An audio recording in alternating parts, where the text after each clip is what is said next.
Bruv, don't tell me about going jail, innit? If I gotta go jail, I'll ride the bird, innit? Man need money out here, bruv. Well, you think I care about jail? Like, these times, I'll ride jail in my head, you know? Like, are you dumb? Like, these times, getting arrested is minor anyway, car. I've been in another police station, like, every single day this week. All these people moaning about jail, you get this and that, you get banged in jail. You don't get banged in jail, rude boy. You think someone can bang me in jail? Are you mad? Obviously, going to prison, it's nothing, innit? It's basically going to like a youth club to me, innit? I got brothers doing it in prison, got family, dad went in prison, everyone went in prison, so it's kind of nothing to me.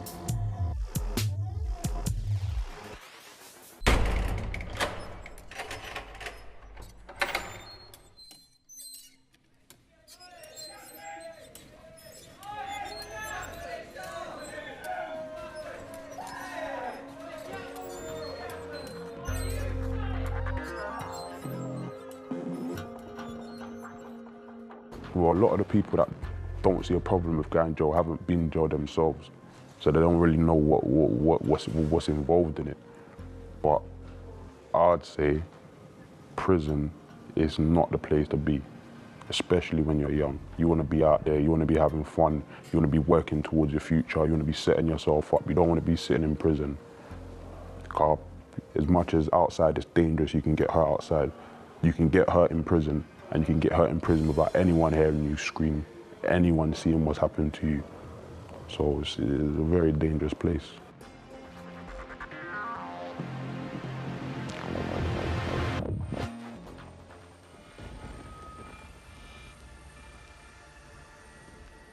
My name's Dwayne.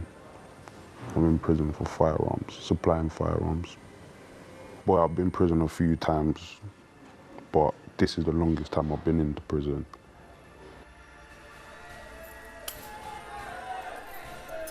Noisy people shouting at their cells, talking to each other, 5 different stereos playing at the same time, keys all the time. It's like they shake the keys on purpose just to get it into your head. Like you can't even get peaceful time to sit down and think. You know what I'm saying? Unless it's probably 5 in the morning, 4 in the morning, that's the only time you get a bit of peace. Regular days, wake up, breakfast. I mean, I clean on the wing, so I'll wake up, start cleaning, bang up again, eat lunch, get let out 2 hours after that, work, dinner, then you're out for about an hour and a half, and then bang up again, and then the same thing next day.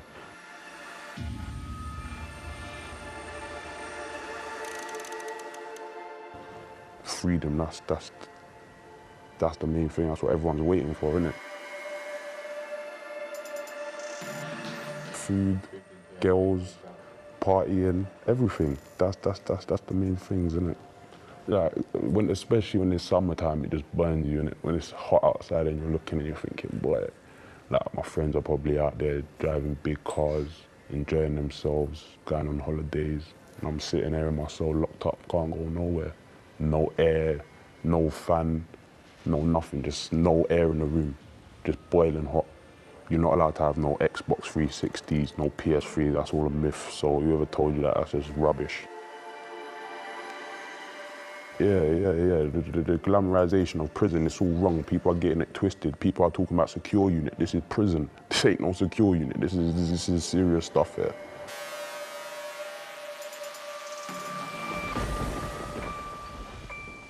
Seen people get hot watered.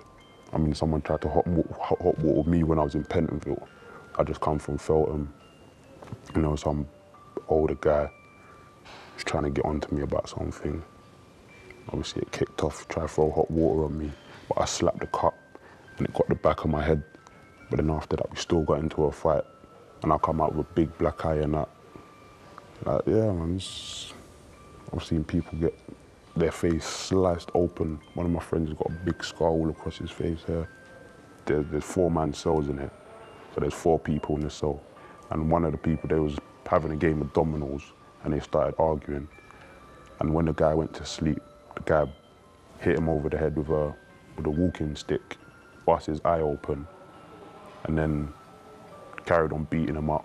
When the other people in the cell told him to allow it, pulled him off, whatnot, and then he made the guy strip naked, and then made him start singing and dancing in front of everyone in the cell. And that's the sort of things that happen, that's regular. I've seen people get rushed, I've seen people get their heads stamped on, I've seen people fighting with knives in the middle of the walkway, just everyone standing around watching people fighting with knives before the govs come, what could be 5 minutes. No one wants to jump in and get themselves cut, so yeah, it's mad.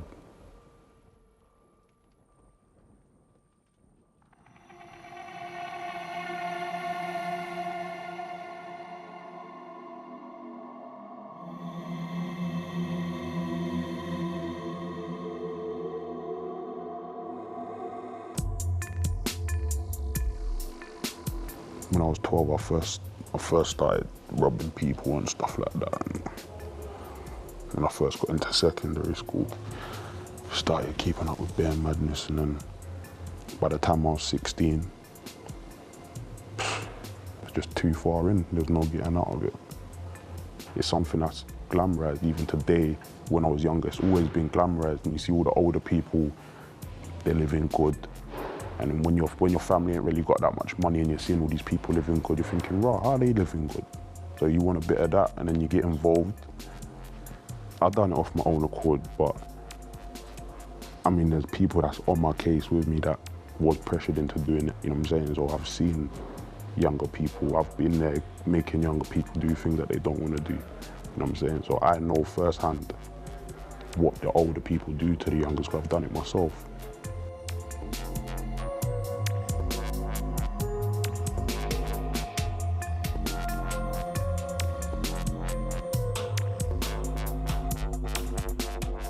I was selling drugs, robbing man, doing all sorts of madness on the road. And you just get deeper into it. Like, first you start robbing phones, and you start robbing man, you start shotting, and you start getting guns. And then a couple people said they wanted to buy guns, had lots of them about, just sold it.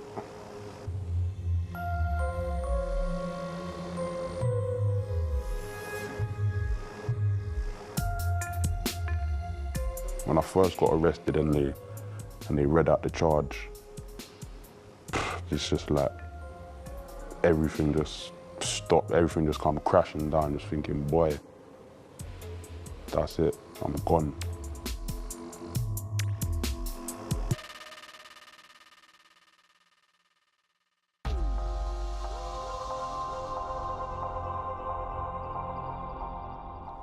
I mean, when you hear that you got 9 years to do and you're still young, it's a lot to take in.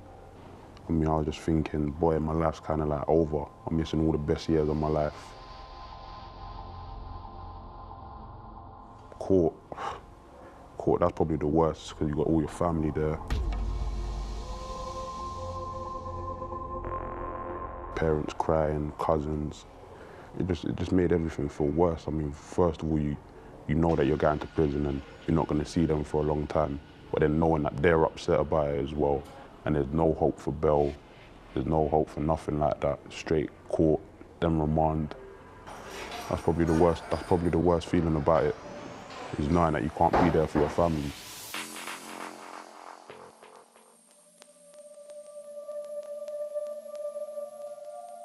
Obviously, everyone wants to have visits. You want to know people out there still remember you and that they still care about you. But when you get shipped out somewhere as far as here and you're 3 hours away from home, it's hard to get, especially when your people ain't got money. You know what I'm saying? So you have to just kind of think, you have to just do you and not even really watch other people. Because certain people's families ain't got money to spend to come up on visits. You've already got enough problems in prison, and then you phone home, there's problems outside, you can't help them with them problems, but they're telling you it and you wish you could help them, but you can't. You start realizing friends, they're not really friends because they don't do nothing for you. You realize people forget about you, and if you hang on to all those people who you think, are they still there, it just makes time go slower, gets you upset if you don't get a letter from them. So it has a big effect on relationships. One thing that I think of all the time is, imagine if my mum died and I'm sitting in prison. That would probably be the end of me. She's on her own. She ain't got no one. Me and my brother were both in jail. My other brother, he's got kids, whatnot. So like, my mum, she's the one that I need to be out there for. So for me to come out and keep doing these things and playing with life, obviously, I've had bare of my friends die. You know what I'm saying? To keep doing this thing, it ain't getting me nowhere. It just gets worse and worse.